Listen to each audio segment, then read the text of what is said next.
শ্রী রাধে। তো সকলে মোহিনী একাদশী পালন করেছেন তো? তো এই মোহিনী একাদশীর মাহাত্ম্য কথাটি শ্রবণ করুন। কুর্ম পুরাণে বৈশাখ শুক্লপক্ষের মোহিনী একাদশীর ব্রত মাহাত্ম্য বর্ণনা করা হয়েছে।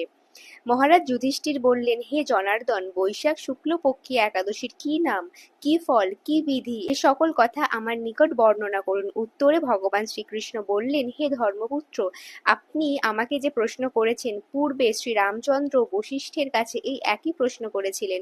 তিনি জিজ্ঞাসা করেছিলেন, হে মুনিবর, আমি জনকনন্দিনী সীতার বিরহজনিত কারণে বহু দুঃখ পাচ্ছি, তাই একটি উত্তম ব্রতের কথা আমাকে বলুন, যার দ্বারা সর্বপাপ ক্ষয় ও সর্বদুঃখ বিনষ্ট হয়।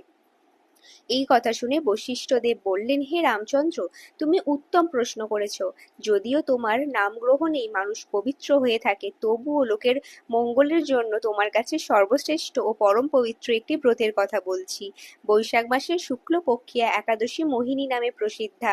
এই ব্রত প্রভাবে মানুষের সকল পাপ, দুঃখ ও মোহজাল অচিরেই বিনষ্ট হয়। তাই মানুষের উচিত সকল পাপ ক্ষয়কারী ও সর্বদুঃখ বিনাশিনী এই একাদশী ব্রত পালন করা। একাগ্রচিত্তে তার মহিমা তুমি শ্রবণ করো। এই কথা শ্রবণ মাত্রে সমস্ত পাপ বিনষ্ট হয়।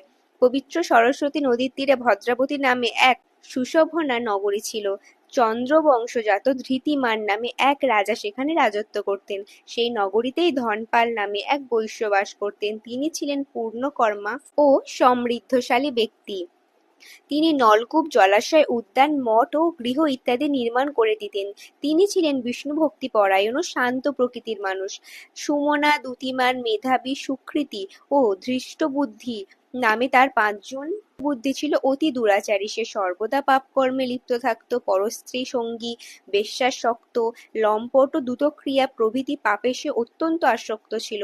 দেবতা, ব্রাহ্মণ ও পিতামাতার সেবায় তার একেবারেই মতি ছিল না। সে অন্যায় কার্যে রত, দুষ্ট স্বভাব ও পিতৃধন ক্ষয়কারক ছিল। সবসময় সে অভক্ষ, ভক্ষণ ও সুরাপানে মত্ত থাকত। পিতা ধনপাল একদিন পথ চলছিলেন। সেখানে হঠাৎ তিনি দেখতে পেলেন ধৃষ্টবুদ্ধি এক বেশ্যার গলার হাত রেখে নিঃসংকোচে ঘুরে বেড়াচ্ছে। তার নির্লজ্জ পুত্রকে এভাবে চৌরাস্তায় ভ্রমণ করতে দেখে তিনি অত্যন্ত মর্মাহত হলেন। এই কুস্বভাব দর্শনে ক্রুদ্ধ হয়ে তিনি তাকে গৃহ থেকে বার করে দিলেন। তার আত্মীয় স্বজনও তাকে পরিত্যাগ করল। সে তখন নিজের অলঙ্কারাদি বিক্রি করে জীবন অতিবাহিত করত। কিছুদিন এইভাবে চলার পর অর্থাভাব দেখা দিল। ধনহীন দেখে সেই বেশ্যাগণ তাকে পরিত্যাগ করল। অন্ন বস্ত্রহীন ধৃষ্টবুদ্ধি ক্ষুধা তৃষ্ণায় অত্যন্ত কাতর হয়ে পড়ল। অবশেষে নিজের গ্রামে সে চুরি করতে শুরু করলো। একদিন রাজপ্রহরী তাকে ধরে বন্দি করলো, কিন্তু পিতার সম্মানার্থে তাকে মুক্ত করে দিল। এভাবে বার কয়েক সে ধরা পড়ল ও ছাড়া পেল, কিন্তু তবুও সে চুরি করা বন্ধ করল না। তখন রাজা তাকে কারাগারে বদ্ধ করে রাখলেন। কারাভোগের পর অনন্য উপায়ে ধৃষ্টবুদ্ধি বনে প্রবেশ করল। সেখানে সে পশু পাখি বধ করে তাদের মাংস ভক্ষণ করে অতি দুঃখে পাপময় জীবন যাপন করতে লাগলো। দুষ্কর্মের ফলে কেউ কখনো সুখী হতে পারে না, তাই সে ধৃষ্টবুদ্ধি দিবারাত্রি দুঃখ সুখে জর্জরিত হলো। এভাবে অনেকদিন অতিবাহিত হলো। কোনো পুণ্যফলে সহসা একদিন সে ঋষির আশ্রমে উপস্থিত হলো। বৈশাখ মাসে ঋষিবর গঙ্গা স্নান করে আশ্রমের দিকে প্রত্যাবর্তন করেছিলেন। শোকাকুল ধৃষ্টবুদ্ধি তার সম্মুখে উপস্থিত হল। ঘটনাক্রমে ঋষির বস্ত্র হতে এক বিন্দু জল তার গায়ে পড়ল। সেই জলস্পর্শে তার সমস্ত পাপ দূর হলো। হঠাৎ তার শুভবুদ্ধির উদয় হলো।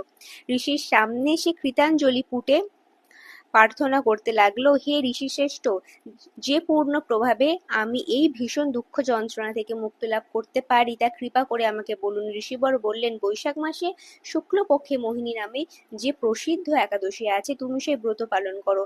এই ব্রতের ফলে মানুষের জন্ম বহু জন্মার্জিত পর্বত পরিমাণ পাপরাশিও ক্ষয় হয়ে থাকে। মহামুনি বশিষ্ঠ বললেন, কৌনিণ্ড ঋষির উপদেশ শ্রবণ করে প্রসন্ন চিত্তে ধৃষ্টবুদ্ধি সেই ব্রত পালন করল। হে মহারাজ রামচন্দ্র, এই ব্রত পালনে সে নিষ্পাপ হলো, দিব্যদেহ লাভ করল। অবশেষে গরুড়ে আরোহণ করে সকল প্রকার উপদ্রবহীন বৈকুণ্ঠ ধামে গমন করল। হে রাজন, ত্রিলোকে মোহিনী ব্রত থেকে আর শ্রেষ্ঠ ব্রত নেই। যজ্ঞ, তীর্থস্থান, দান ইত্যাদি কোনো পূর্ণ কর্মই এই ব্রতের সমান নয়। এই ব্রত কথা শ্রবণ কীর্তনে সহস্র গোদানের ফল লাভ হয়। শ্রী রাধে।